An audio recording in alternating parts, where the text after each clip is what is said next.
Theresa May has insisted in an uncomfortable interview that her cabinet is united, despite Boris Johnson publicly diverging from her Brexit plans and other cabinet ministers refusing to endorse her leadership going into the next election. Ms. May ignored questions over her authority, how she could tolerate Boris Johnson's behavior, and whether he is unsackable in an awkward half-hour appearance, marking the start of Conservative conference. The Prime Minister attempted to regain the initiative with an attack on Labour's economic policy, only for interviewer Andrew Marr to point out the huge drops in the value of the pound during her tenure.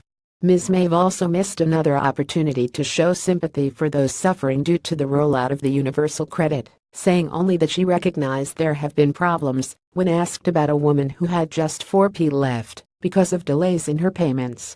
The interview comes at the start of a conference in which Ms. May is fighting for her political survival, with even the notion that she will survive until 2019 now again under debate. She faces a resurgent Labour Party, Tory rebellions over energy prices and the UC rollout, and foremost, clear signs that her Foreign Secretary is gearing up for a leadership challenge. Mr. Johnson has twice made major media interventions in recent days, making demands of the Prime Minister's position on Brexit and other policies. Asked to acknowledge in the interview, on the BBC's Andrew Marr show, that she has a clear lack of authority in cabinet, Ms. May began, "What I have is a cabinet that is united." She was then interrupted by Mr. Marr saying no they are not, before she ignored the comment and added, "We are united in a mission to build a country that works for everyone."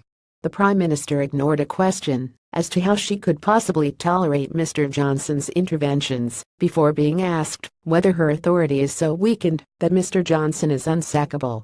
She said, "Let's be very clear about what we have here in this government.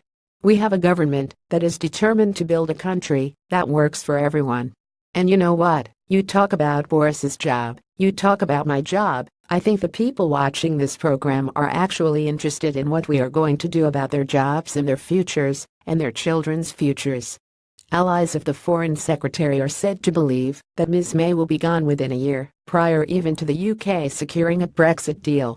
Community Secretary Sajid Javid became the second cabinet minister to refuse to endorse the Prime Minister as the person who should lead the party into the next election on Sunday, after Chancellor Philip Hammond already failed to do so last week.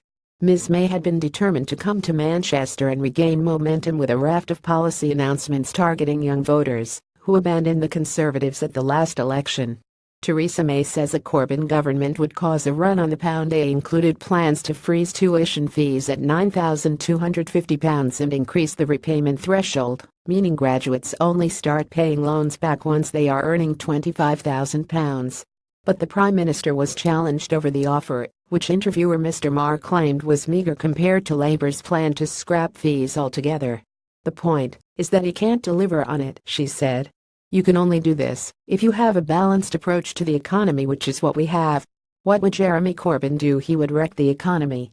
Community Secretary Sajid Javid has refused to back Ms. May for the 2022 election. Reuters, "It's not just me saying that. At the Labour Party conference, the Labour Party themselves recognized that they would wreck our economy." Challenged over her claim, she pointed to John McDonnell's comments that Labour had prepared a plan for a run on the pound if his party wins power. But referencing the big fluctuations in the pound over the last year, Mr. Marr hit back saying, "What's happened to the pound on you watch?" She was also asked about the brewing revolt over the planned rollout of the UC benefit, which a group of Tory MPs wants halted until problems are addressed. Theresa May asked about woman who has 4p to her name due to universal credit. Ms. May was criticized during the election campaign for failing to show sympathy for a nurse who had not had a pay rise in almost 10 years, telling her instead that there is no magic money tree. Mr. Marr again tested the Prime Minister's ability to connect to the problems of real people, asking her about a woman who said she had just 4p left after her UC payment was delayed.